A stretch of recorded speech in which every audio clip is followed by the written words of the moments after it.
This enemy could attack me now. He does not. He plants his spear, places a fist over his chest, and waits for me to answer. A few minutes later, a god tears the roof off this temple. But the strangest part of the fight is the ending. When the storm finally breaks, the game asks me to stop attacking and hold still.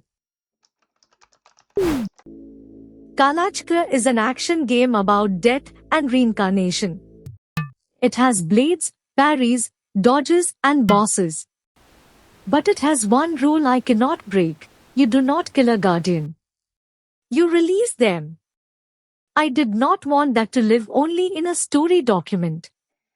It had to change how an opponent enters the room, how an attack warns you, how the world reacts, and even what the final input means. I started with the Asuras. In this game, they are not disposable monsters. They are warriors bound to a post, and every encounter begins with a salute. The player can be impatient, but the game never treats the ritual as a joke. Then I gave the three posts different physical character. The Bell Guardian holds pressure close. The Lamp Guardian carries a different rhythm. The Pillar Guardian settles with more weight. Their paintings rotate and squash around the foot that touches the floor, so the movement reads as a body choosing where to place its force, not a picture floating above a hitbox. This is subtle work.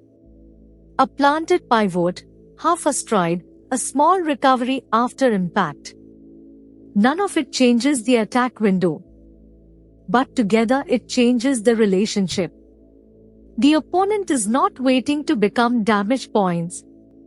He is present before the fight begins, and he keeps his dignity when it ends. Respect also means fairness. The old solution was color: gold to parry, red to dodge, amber to leave the space. Color still helps, but it cannot carry the message alone. So each warning also has a shape, a direction, a movement, and a sound. A crossed gust cannot be confused with a narrow lance. A ring occupies space differently from a cone.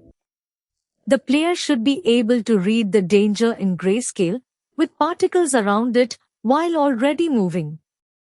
Contact needed the same hierarchy. A light strike is a shortcut. A perfect hit opens into a brighter, cleaner mark. A finisher owns more of the frame. A parry braces against the incoming line. Taking damage collapses back into the player. The complete silhouette exists on the first frozen frame, because hit stop is not a pause between effects, it is the instant the game tells your hands what just happened. The same rule reaches the floor. Footsteps change with the room.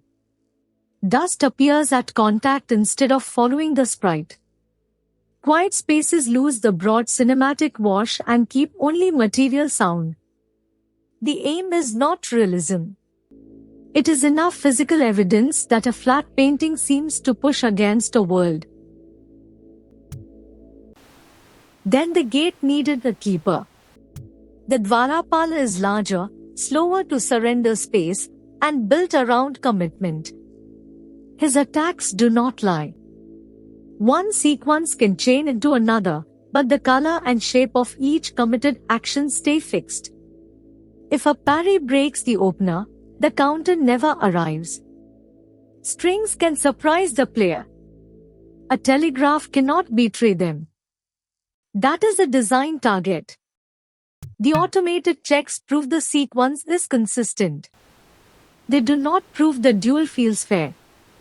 That verdict still belongs to people playing at normal speed, so I am keeping the tuning claim honest until the next capture pass survives real hands.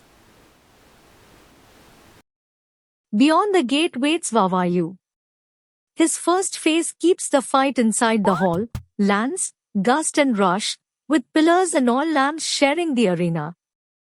Then the second phase makes his myth physical. The roof tears away. Rain crosses the opening. Wind lanes occupy the floor. Lightning responds to the attack being prepared instead of decorating the background at random. The arena is not a painted storm with collision placed over it. The engine owns the weather, light, motion and depth. When Vavayu escalates, the room changes with him. When he weakens, those systems have somewhere to go. At Zero Storm, there is no death animation. Vavayu enters a still point. The prompt changes with the player's controls and asks for one held action. As I hold it, an ivory gold lotus opens at his chest.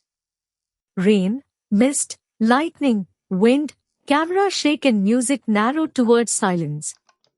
Releasing early lets the storm return. Holding steady completes the thought. That last input matters to me. Every action game teaches the hand to chase one more hit. Here, the climax asks the same hand to stop. Victory is not the most violent frame. It is a moment the player can hold their nerve while the world finally exhales. The release itself stays abstract. Light moves outward. Small motes rise, then settle. Vavayu is restored, he is not erased.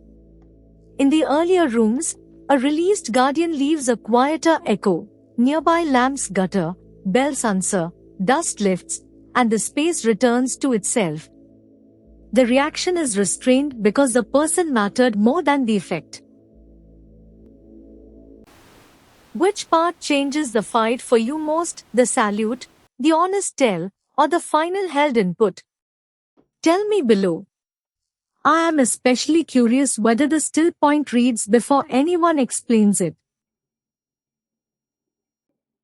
Next, I want to follow what release costs the player. Death turns the wheel, memory survives in fragments, and the next life does not begin empty. That is where Kalachakra stops being a sequence of rooms and becomes a cycle. This is being made with love, one life at a time. Come walk the wheel with us.